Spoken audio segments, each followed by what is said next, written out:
하나님께서 우리들에게 완성품을 주시지 않더라고요.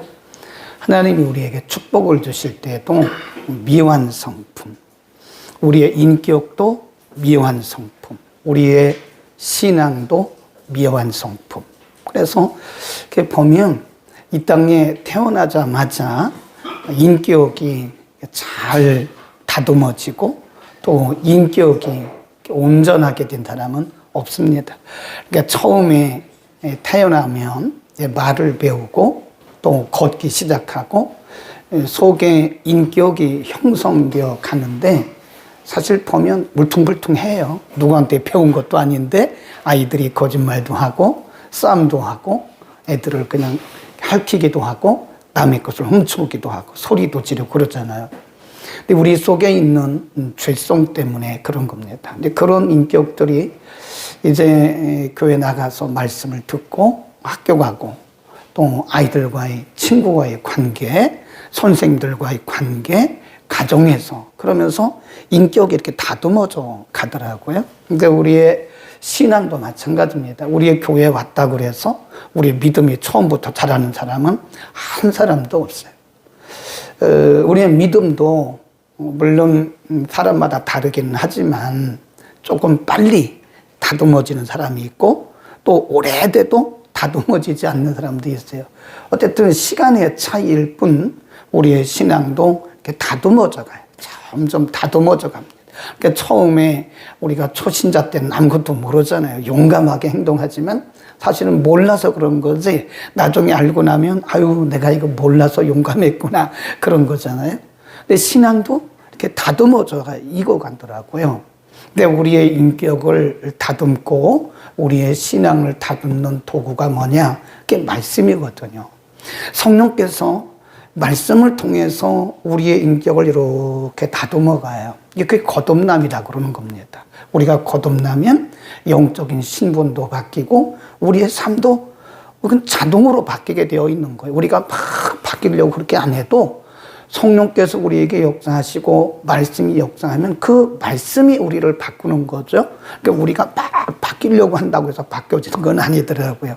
우리도 모르는 가운데 성령께서 말씀을 통해서 우리의 생각도 또 성품도 우리의 가치관도 인생관도 세계관도 다듬어가는 거예요. 그래서 이렇게 보면 우리가 믿는 사람들과 안 믿는 사람들은 엄청난 차이가 있어요. 겉으로 볼 때는 다 대동소이하죠. 겉모양이야. 그런데 살아가는 삶의 방향성, 가치관, 인생관 이런 것은 천지 차이죠.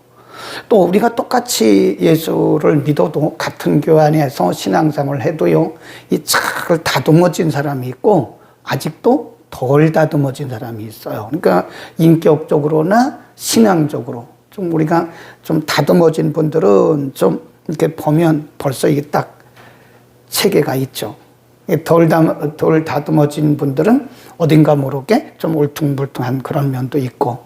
근데 어쨌든 그것은 우리 스스로가 할 수 있는 것은 아니고 성령께서 말씀을 통해서 어쨌든 이 과정을 밟아가면서 우리를 이렇게 다듬어 가신다. 그러니까 우리가 잠언을 공부하면서요, 우리가 이제 거의 이제 잠언을 끝날 때가 되는데 비행기로 말하면 이렇게 이륙을 했다가 쭉 비행을 하다가 이제 랜딩을 하잖아요. 착륙을 하잖아요. 이제 거의 착륙할 때가 다 됐어요. 1월 한 중순 정도 되면 이제 착륙을 하게 될 텐데 꽤 오랫동안 공부했어요. 근데 우리가 이 잠언의 아주 금과 같은 보석과 같은 이 말씀을 듣고도 우리가 이 말씀을 이쪽 귀로 듣고 이렇게 흘려버렸다면 우리에게 아무런 변화가 없었을 거예요. 한 1년 정도 공부했는데 그러나 이 잠언의 말씀을 단 한 구절이라도 우리가 이 말씀을 붙들고 살았다면 벌써 우리는 우리 자신이 모를지라도 우리에게 엄청난 변화가 있었을 것이다 하는 그런 말씀을 드리고요. 오늘은 큰 주제 세 가지인데 큰 주제로 말하면 첫 번째 주제가 자녀 교육이고요. 두 번째 주제는 어리석은 사람들의 미래, 그 다음에 세 번째 주제가 하나님과의 관계, 막 이런 것으로 우리가 이렇게 이제 요약을 해볼 수 있어요. 오늘 본문이 잠언 29장 15절부터인데 이 말씀이 막 섞여 있어요. 그래서 섞여 있어서 이 말씀의 주제를 정해놓고 이제 거기에 맞춰가는 거거든요. 자, 먼저 우리 한번 봅시다. 교육에 대해서, 자녀 교육에 대해서 뭐라고 말씀했나? 15절입니다. 시작. 채찍과 꾸지람이 지혜를 주거늘 임의로 하게 버려두면 그 자식은 어미를 욕되게 하느니라. 자녀 교육에 있어서 아이들을 그냥 방관해버리면 나중에 이 아이는요, 버릇이 없다, 다듬어지지 않기 때문에 나중에 어미를 함부로 대하는, 부모를 함부로 대하는 그런 욕되게 하는 아이가 될 것이다. 그래서 자녀 교육에는 채찍과 그리고 뭐가 필요하다 그래요? 꾸지람, 책망이 필요하다. 물론 이제 교육학자들에 따라서는 성경적 교육학 아니고 일반 교육학에서는 뭐 사람들마다 달라요. 학자들마다 우리가 자녀 교육에 있어서 그리고 일반 교육에 있어서 체벌이 필요하냐, 어떤 사람들은 체벌이 필요하지 않다, 어떤 교육학자들은 체벌이 필요하다. 근데 성경은 철저하게 자녀 양육에 있어서 체벌이 필요하다. 채찍과 그리고 책망이 반드시 필요하다. 그러니까 아이들을 책망하지도 않고 채찍을 대지도 않으면 이 아이들을 그냥 방치한 거나 똑같다는 거예요. 그럼 나중에 어미를 욕되게 하는 것이다 하는 거죠. 굉장히 중요한 겁니다. 그 다음에 17절로 갑니다. 17절, 29장 17절. 시작. 내 자식을 징계하라. 그리하면 그가 너를 평안하게 하겠고 또 내 마음에 기쁨을 주리라. 여기도 보면 내 자식을 징계하라. 이 징계란 말은요, 뭐 채찍, 체벌하고 또 책망하고 이런 걸 포함한 양육을 의미합니다. 훈육. 우리가 훈육이잖아요. 우리가 옛날에 우리 시대는 부모님한테 배울 때 무릎 꿇고 배웠다고요. 부모 앞에서 배울 때. 그렇죠? 물론 뭐 가정마다 다르긴 하겠지만 그래도 뼈대가 있는 가정들은요, 가정교육을 시켰어요. 근데 함부로 하지 않았죠. 네. 그러나 요즘에는 뭐 애들이 가정교육이 있습니까? 네, 이런 지식에 대한 교육은 있지만 요즘 아이들은요, 제가 볼 때 인성이 뭐 옛날 같지가 않습니다. 이 가정교육이라는 것은 뭐 물론 가정마다 다르긴 하겠지만 아이들이 거의 그냥 방목된 거나 거의 같아요. 그러니까 아이들이 보면 규모가 없는 거예요. 어른애도 몰라보고 몰라봅니다. 네. 어른 아이를 몰라본다니까요. 보면 그래서 이 시대가 가면 갈수록 이 자녀들이 우리의 후대들이잖아요. 우리 말만 다음 세대라고 그러지 이 다음 세대들이 이게 제대로 가정에서도 교육이 안 돼 있으니까요. 이 사실은 굉장히 심각한 문제를 이야기할 수 있는 건데 이런 것들을 이제 교회에서 해야 된다. 혼나야 되는 거예요. 그래서 신앙교육도 이게 혼나면서 배워야 되는 거죠. 그리고 일반 교육도 혼나면서 배워야 되고 가정교육도 혼나면서 배워야 되는 거예요. 그러니까 가정교육이 없으면 아이들이 그냥 막 방목된 그렇죠. 우리가 짐승들도 보면요, 잘 훈련된 소가 있고요. 그 다음에 그냥 방목한 소가 있어요. 훈련된 잘 길들여진 소는 주인의 말을 잘 듣습니다. 근데 전혀 이 훈련이 안 된 길들여지지 않은 소는 막 제멋대로 먹는 것도 제멋대로 아무 데나 먹고 아무 데나 싸고 막 이럽니다. 옛날에 보면 시골에서 보면요, 길들인다고 그래요. 길들인다고. 그래서 소를 길들이기 위해서 이 코를 뚫어요. 코를 뚫어가지고 콧뚜레를 가지고 길게 매가지고 주인이 이렇게 끌고 다닌다고요. 그걸 뭐라 그러냐면 길들인다고 그래요. 길들인다고. 송아지가 나면 뭐 완전히 망아지죠. 뭐 제멋대로 막 뛰고 그러죠. 그런데 이 송아지가 조금 크면 코를 뚫어가지고 줄을 가지고 길을 들여요. 그러면 나중에 이거 안 해도요, 이 줄 안 매도 길 잘 들어가지고요, 주인 잘 따라오고 그냥 주인이 시키는 대로 잘 한다고요. 그러니까 어린 아이들도 마찬가지, 우리 자녀들도 사람들도 마찬가지입니다. 근데 이제 가만히 보면 신앙도 마찬가지더라고요. 신앙도 이렇게 잘 훈련되어지고 초신자 때부터 잘 배운 사람들은요, 이렇게 중직자가 돼도 이게 뭘 알아요. 그런데 초신자 때부터 보고 배운 게 없다고요. 그럼 뭐 아는 게 있어야죠. 그러니까 내 마음대로 신앙생활을 하는 거예요. 이 신앙생활도 훈련을 받아야 되는데 이 잘 훈련을 안 받으려고 그러더라고요. 그 다음에 또 쭉 내려갑니다. 19절로 갑니다. 19절 시작. 종은 말로만 하면 고치지 아니하나니 이는 그가 알고도 청종치 아니함이니라. 이제 뭐 자녀 교육에 대한 얘기를 하다가 종은 노예를 말하거든요. 노예. 그때는 노예 제도가 있었으니까. 이 노예들은 말로만 해가지고는 안 듣는다는 거예요. 그래서 이 좀 체벌을 하라, 그런 얘기죠. 거기 그 말씀이 체벌을 해야 된다. 말로만 하면 고치지 아니하나니 이는 그가 알고도 청종치 아니함이니라. 그러니까 사람은 어린 아이든 어른이든 간에요, 이게 적당한 규제가 필요합니다. 이 규제가 없으면 이게 훈련되어지지 않는 거죠. 그렇죠?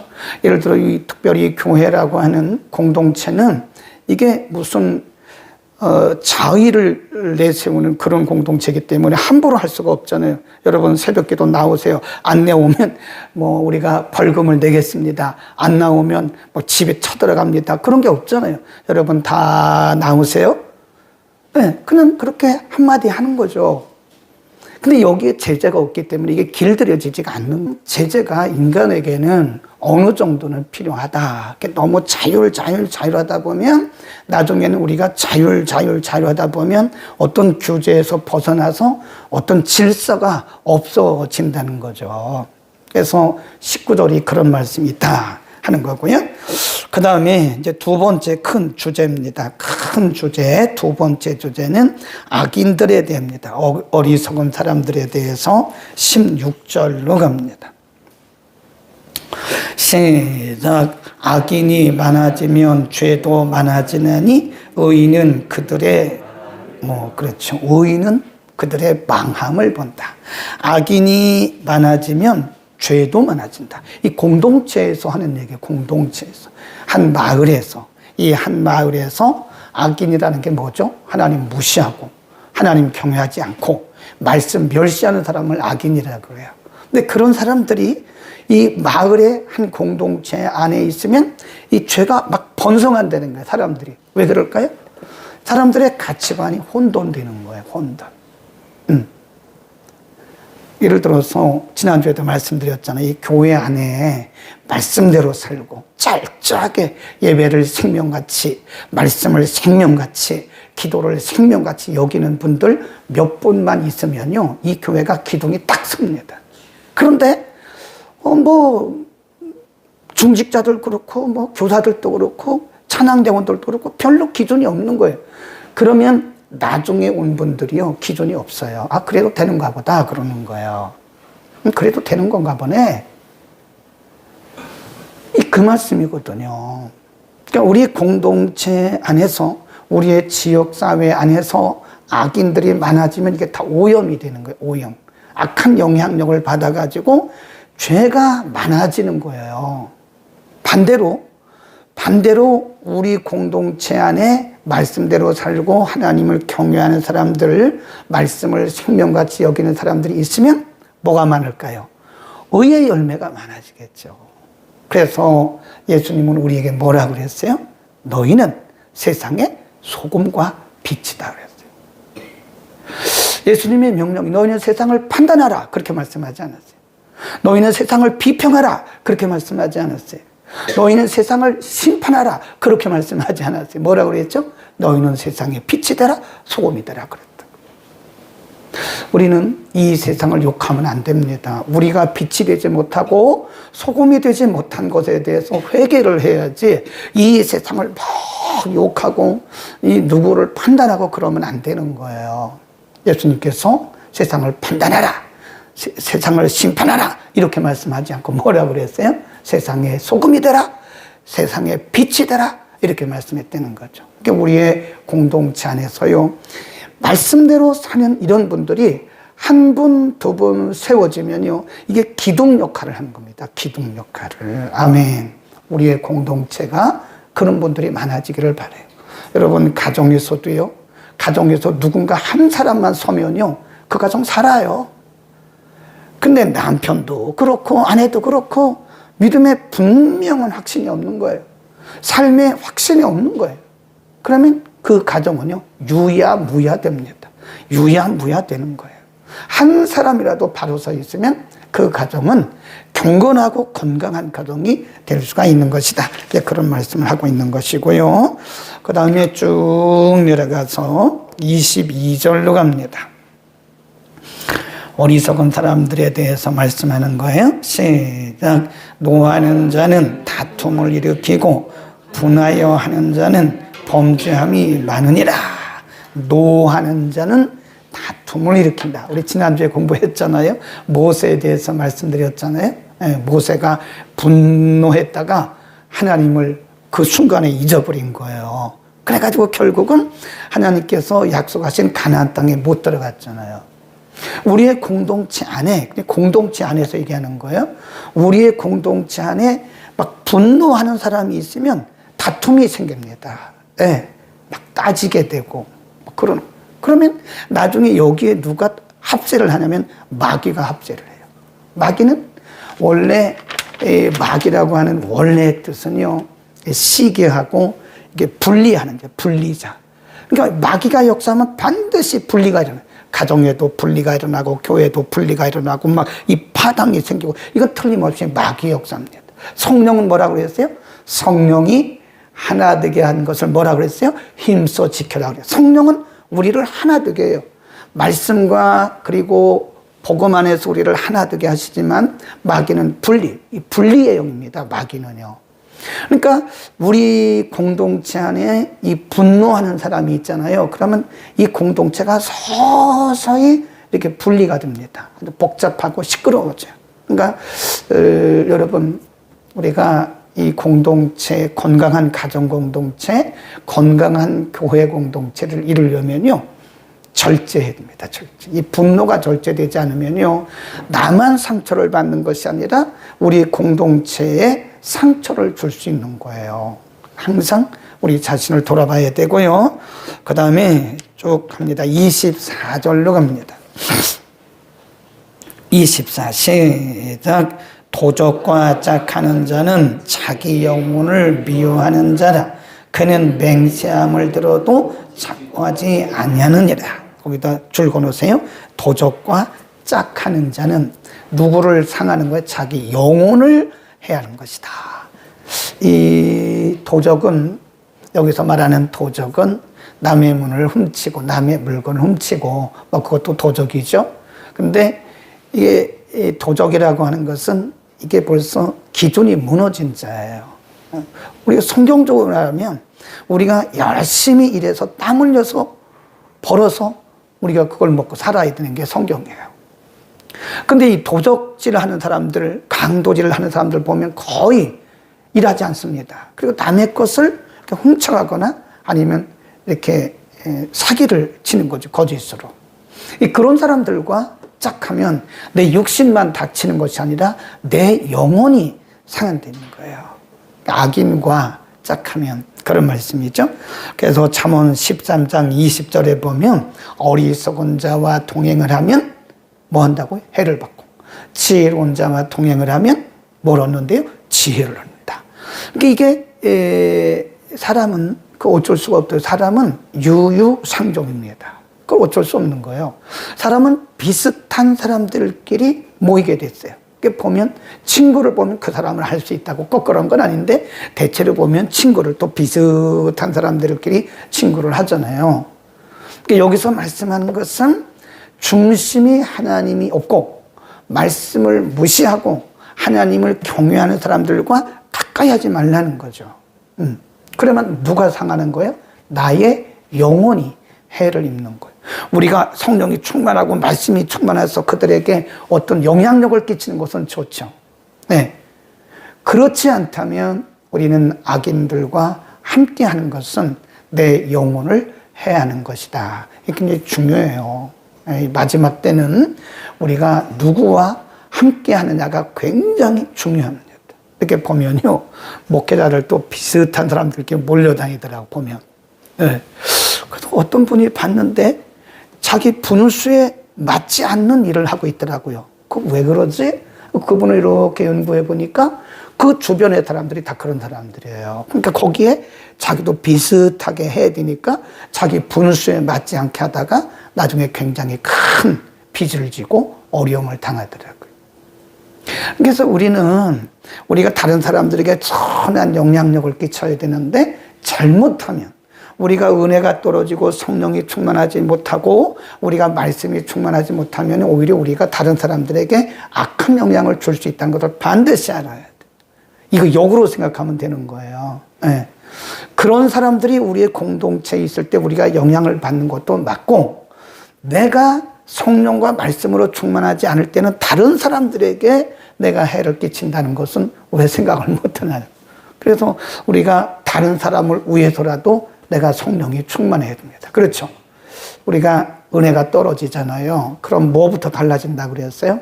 눈빛부터 달라져, 눈빛부터. 그리고 입에서 나오는 말부터 달라집니다. 말에 가시가 돋쳐 있어요, 가시. 네. 우리가 은혜가 충만할 때는요, 우리가 사용하는 용어가 굉장히 은혜롭습니다. 부들부들해요. 아주 은혜롭습니다. 우리 입에서 나오는 말들이. 근데 우리가 은혜가 떨어지다 그럼 이 입에서 나오는 말들이 톡톡 쌓여 떨어지면, 내가 성령이 충만하지 못하면 내 말과 행동이 많은 사람들에게 해를 끼쳐서, 그건 인간적인 해를 끼치는 것이 아니라 복음의 장애물을 놓는 거예요. 복음의 장애물. 우리가 전도를 못할 망정. 그러니까 실질적으로 전도라는 것은 나가서 전도하는 것도 전도지만요, 우리의 삶이 전도입니다. 우리의 이미지도 이것도 전도예요. 사실은 이게 전도지. 이게 뭐라고요? 전도지입니다. 이게 이미지 메이킹 한다잖아요. 그래서 우리가 은혜가 충만한 얼굴을 하고 다녀보세요. 우리가 교회를 가는데 웃는 얼굴로, 기쁜 얼굴로, 환한 얼굴 교회를 와보세요. 그럼 어느 교회 나가서 물어본다고, 틀림없이. 여기 사랑교회 그럼 나도 가도 돼요? 그런다니까요. 그런데 이 성경을 들고 오는 모습이 보니까 우락부락하고 울그락부락하고 말도 못 붙이게 생겼어. 그러면 사람들이 저 사람 성경은 손에 들었는데 무서워서 가까이도 못 가겠네, 그런다고. 물어보려고 하다 못 물어봐요. 어느 교회 가세요 그래도 물어봤다가는 혼날 것 같으니까 안 물어본다니까요.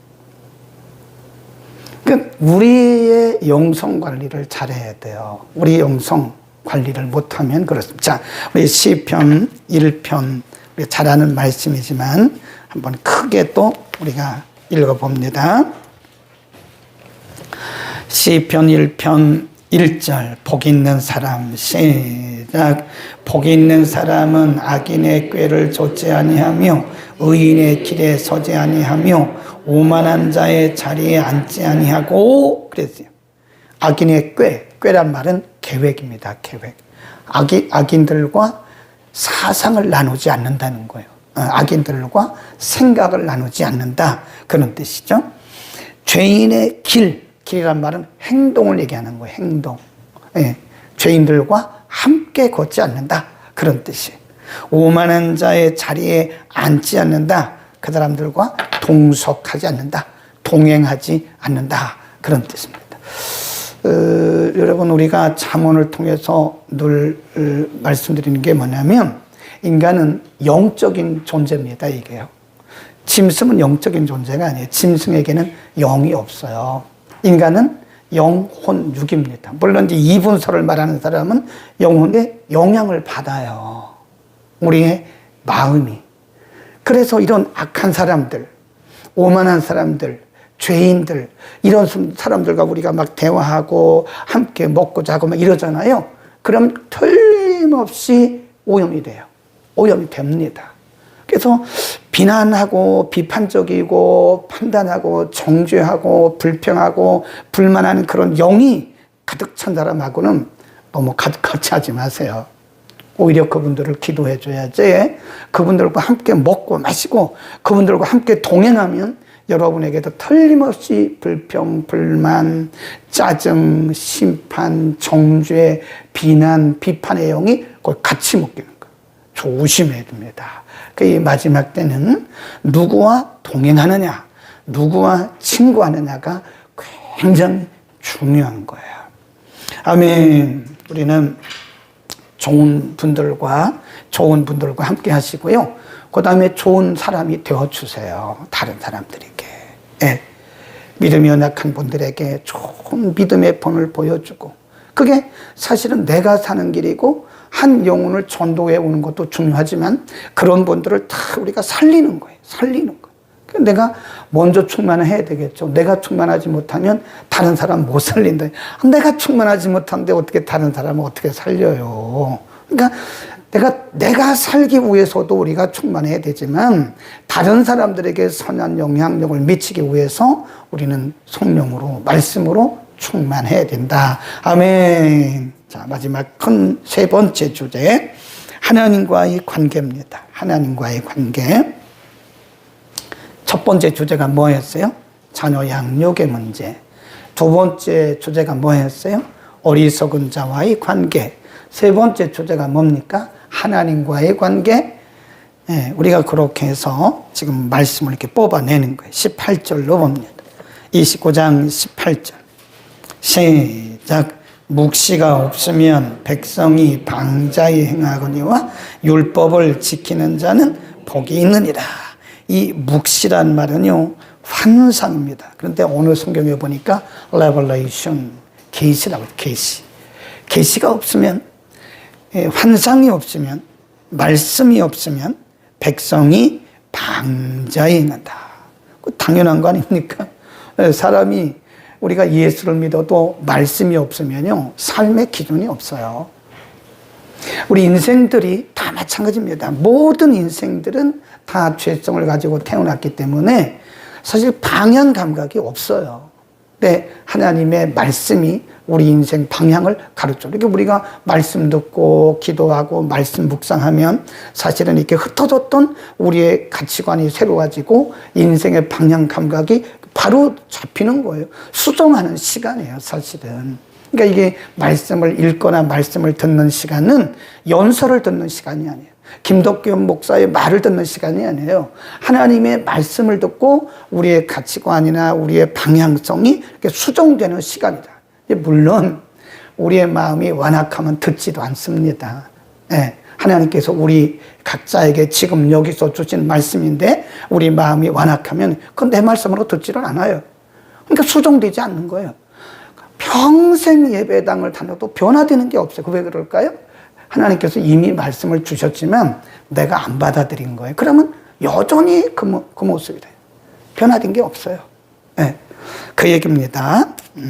묵시가 없으면 그렇다. 그 다음에 하나님의 말씀을 지키는 자는 반드시 복을 받죠. 아멘. 여러분, 하나님은요, 복의 근원입니다. 복의 근원. 우리가 찬송가 28장에 보면 복의 근원 강림하자 그러잖아요. 근데 복의 근원이에요. 우리가 복을 얘기하면 뭐 기독교는 기복종교다 그러는데 안 그래요. 창세기부터 복에 대한 말씀이 계시록까지 나옵니다. 네, 모든 성경에 복에 대한 말씀이 나와요. 창세기부터 나와요. 네. 그것은 말씀이 없이 복을 말하면 그것은 분명히 샤머니즘이에요. 그것은 기복입니다. 그러나 말씀 안에서는 하나님께서 반드시 복을 우리에게 약속하셨다고요. 우리는 우리 인생 동안에 복을 받아 누리기를 바랍니다. 저도 복을 받아야 되고 여러분도 복을 받아야 돼요. 네. 우리는 옛날에 이원론적인 사상에서 사람이 가난하면 경건하다고 생각했다고요. 그래서 무소유. 저 사람은 뭐 양복도 2벌밖에 없대. 저 사람은 신발도 2개밖에 없대. 경건하다. 근데 그게 경건입니까? 되고 혼적으로도 우리는 복을 받아야 돼. 그러니까 말씀대로 사는 자들에게 하나님은 축복을 약속하셨습니다. 우리 복을 받아 누립시다. 그리고 축복을 막 흘려보내야 될 거 아니에요. 막 이삭이 이 그랄 땅에 살면서 농사를 지었는데요. 하나님께서 그랄에게 100배의 복을 주십니다. 그런 거부가 이삭이 아버지 돌아가시고 나가지고 막 슬픔에 빠져 있는데 그것도 자기 땅에도 못 가고 저 블레셋 한 모퉁이 그랄 땅에 거하고 있는데 하나님이 이삭을 복을 주시니까요. 그 해에 100배를 얻었다니까요. 여러분 100배의 축복을 받기를 축원합니다. 아멘 한 분은 2배 더 받기를 바랍니다. 진짜예요. 100배 축복 받아야 돼. 하나님이 축복하시면 축복이 임합니다. 그 다음 23절로 갑니다. 23절 사람이 교만하면 낮아지겠고 마음이 겸손하면 영예를 얻을 것이다. 이 사람이 높아지고 낮아지는 것이요 하나님의 손에 달려 있습니다. 우리가 뭐 아무리 그래도 우리 스스로 높아질 수가 없어요. 네. 사람이 높아지고 낮아지는 것이 하나님의 손에 달려 있는데 하나님은 누구를 높이시느냐? 겸손한 사람. 그리고 교만한 사람은 어떻게 하느냐? 낮추세요. 성경에 수없이 나오는 게 하나님은 교만한 자를 대적하시고 겸손한 자에게 은혜를 주신다. 이 겸손이라는 게 두 가지로 생각해 볼 수 있어요. 하나는 하나님 앞에서 겸손해요. 하나님 앞에서 겸손이란 뭐냐? 모든 것을 다 맡기는 게 겸손입니다. 여러분 우리가 윤리적 도덕적으로 아무리 겸손해 보여도요 내 생각으로 뭐 하려고 하는 건 그 교만이에요. 그게 불신앙은 교만입니다. 하나님 앞에 기도하지 않고 내 힘으로 내 생각으로 내 뜻대로 내 경험으로 뭘 하려고 막 이거는 정말 교만이고요 무지고 불신앙이에요. 하나님 앞에서는 뭐가 겸손이에요? 맡기는 거 다 내려놓고 맡기는 거. 하나님 제가 할 수 있는 게 아무것도 없습니다. 그리고 하나님 앞에 맡기는 이 사람이 겸손한 거예요. 하나님은 그런 사람을 복 주십니다. 만일 우리가 지금도 내 생각으로 내 경험으로 기도는 하지 않고 내 뜻으로 내 힘으로 뭘 하려고 할 수 있다면 하나님은 굉장히 싫어하세요. 야 그거 내려놔. 내가 뭐 할 수 있는 게 대관적으로 뭐가 있다는 거야. 내려놔. 그리고 내 앞에 맡겨. 맡기는 그 믿음이 겸손한 믿음이에요. 그리고 사람 앞에서의 겸손이라는 것은 모든 사람들을 나보다 높여주는 겁니다. 제가 어젠가 잠깐 지나가는 영상 하나 봤는데요. 뭐 그것이 맞을 수도 있고 안 맞을 수 있는데 지옥에 어떤 청년이 지옥에 갔다 온 얘기를 하더라고요. 근데 우리는 일반적으로 지옥 가는 죄, 불신죄, 우상숭배죄 이런 거를 이제 생각하고 있잖아요. 근데 이제 거기에 우리가 놀라는 죄 그러면서 무슨 죄를 언급을 했냐면 그 청년이 보고 와서 한 얘기예요. 그게 뭐냐면 다른 사람들을 멸시한 죄. 이게 굉장히 크다는 거예요. 지옥에 가니까 그 지옥에서 막 고통 사람들을 보니까 이 땅에 있는 동안에 사람들은 막 멸시하고 무시하고 자기가 잘났다고 했던 그런 것들이 많다는 거죠. 근데 사실 복음서에도 보면요. 그리고 사도 바울을 통해서도 모든 사람을 나보다 높이라. 예. 사실 우리보다 못한 사람이 없어요. 제가 제일 못한 사람이지 저보다 못한 분이 어디 있습니까? 근데 우리는 아니거든요. 내가 제일이고 내가 기존이고 당신은 틀렸잖아. 나는 맞았고 당신 틀렸잖아. 이게 교만이라는 게. 이게 절대적인 교만입니다. 내가 기준이 돼가지고 다른 사람들을 막 평가하고 다른 사람들의 신앙을 막 평가하고 이거요 하나님 앞에 옳지 않아요. 다른 사람들의 삶에 대해서 믿음에 대해서 평가할 수 있는 자격이 우리에게는 없습니다. 근데 우리는 그런 일들을 비일비재하고 있다고요. 그리고도 내가 믿음이 좋다고 하나님 앞에 그렇게 살아간다고. 하나님은 이런 교만을 싫어합니다. 자, 오늘부터 우리가 뭐예요? 우리가 제일 못한 사람이에요. 우리가 제일 못해. 기도도 제일 못하고, 믿음도 제일 부족하고, 우리가 제일 못한 사람, 우리보다 다른 사람들이 훨씬 나요. 훨씬 낫다고. 그런 마음으로 살아야지, 우리가 항상 내가 기준이 돼가지고, 다른 사람들을 평가하고, 정죄하고 하는 것은 굉장히 큰 하나님 앞에서의 교만이다. 자, 마지막 26절입니다. 26절. 25절, 26절 시작. 사람을 두려워하면 올무의 권리가 되거니와 여호와를 의지하는 자는 안전하리라. 주권자에게 은혜를 구하는 자가 많으나 사람의 일의 작정은 누구에게 있대요? 여호와께. 거기 보면 지금 이렇게 대조가 되고 있어요. 지난주에도 말씀드렸잖아요. 우리가 하나님을 의지하지 않고 사람을 의지하면 그 사람의 올무에, 지난번에는 그물이라고 그랬잖아요. 근데 그 사람의 친 그물에 걸린다. 사람을 의지하면 그 사람의 올무와 그 사람의 그물에 걸린다는 거예요. 그 26절에 뭐라고 그랬어요? 모든 일의 작정은 하나님께 있다. 그러니까 이게 25절과 26절은 우리에게 뭘 가르치는 거예요? 모든 일의 작정, 모든 일의 성사는 하나님께 있으므로 사람 의지하지 말라고 합니다. 그러면 사람 의지하면요, 하나님께서 그 사람으로부터 아주 굉장한 망신을 당하게 하십니다. 사람 의지하지 마세요. 사람은 사랑의 대상이에요. 사랑의 대상. 사랑해주고 위로해주고 기도해주는 대상이지 우리가 사람을 하나님보다 더 의지하면 안 됩니다.